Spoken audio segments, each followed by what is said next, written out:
Halo semuanya. Halo, halo.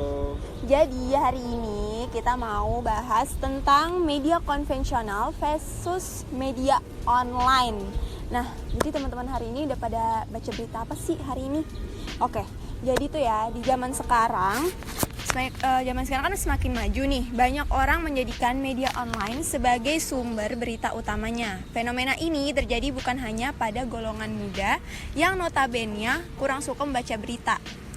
Namun juga pada pelanggan media massa konvensional, media yang telah lebih dulu berjaya. Alasannya jelas, semakin mudahnya mengakses media online melalui apa saja, kapan saja, dan di mana saja.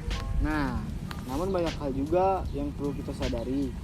Kemudahan yang didapatkan dalam mengakses berita di media online tidak hanya memberikan segudang manfaat, tapi juga berbagai hal negatif yang mesti kita waspadai.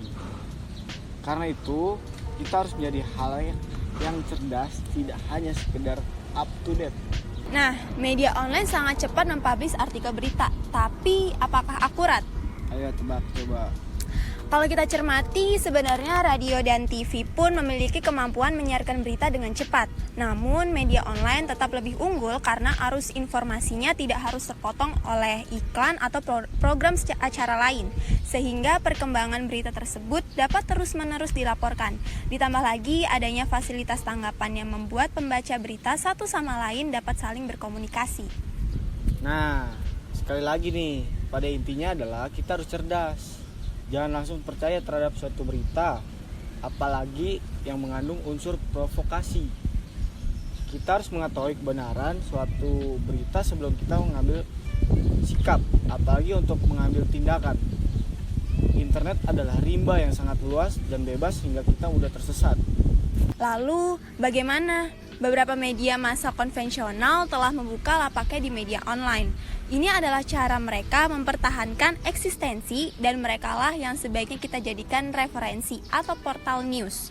Setidaknya mereka sudah cukup kredibel dalam bidang jurnalisme. Jadi, jika ada sebuah hoax atau berita provokasi, cari dulu referensi dari media online yang kredibel. Ingat, jangan langsung percaya. Biasanya jika mereka pun melakukan kesalahan dalam memberikan informasi, mereka akan melakukan klarifikasi agar khalayak tetap percaya pada mereka. Setiap artikel berita mempunyai sudut pandang berbeda. Kita jangan hanya ikut-ikutan. Informasi sudah menjadi makanan sehari-hari kamu. Kalau iya, bagian ini pun tidak kalah penting untuk diketahui. Nah, coba ingat, berapa panjang sih artikel yang sudah dimuat di media massa? Jika kita pikir secara logis, apakah satu lembar artikel cukup menjelaskan sebuah peristiwa yang telah atau sedang terjadi? Secara rinci, apa mampu membuat orang mengerti dan memiliki persepsi yang sama? Pada dasarnya, berita dibuat dengan prinsip 5W plus 1H. Ini adalah syarat wajib kelengkapan yang harus dipenuhi sebuah berita.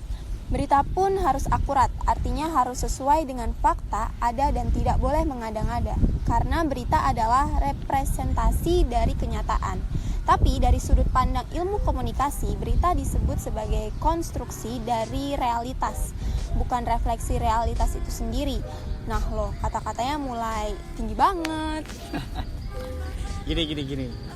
Meskipun sebuah berita mengandung 5W1H, tapi berita biasanya mengambil satu atau beberapa dari unsur tersebut yang ditonjolkan. Jadi, setiap media memiliki sudut pandang masing-masing dalam mempublish berita. Inilah mengapa berita itu disebut dengan konstruksi realitas. Karena berita dibuat melalui proses konstruksi, pemilihan kata, sumber, gambar, sudut pandang, dan sebagainya. Oleh karena itu, berita satu dengan lainnya memiliki nilai berbeda dan akan membentuk persepsi kita dengan yang berbeda pula. Nah, yang terpenting nih, karena setiap media punya tujuannya sendiri dan cara pandang tersendiri, makanya kita sebagai khalayak jangan mudah percaya dan harus cerdas. Media itu butuh khalayak, kalau beritanya tidak laku, ya bangkrut lah. Oleh karena itu, beritanya harus punya nilai news value agar mampu menarik perhatian. Apalagi sekarang ini sudah menjadi rahasia umum kalau ada beberapa media yang identik dengan partai politik tertentu. 1, 2, 3, cut. Nah, itu tadi tadi pembahasan dari kami. Semoga bermanfaat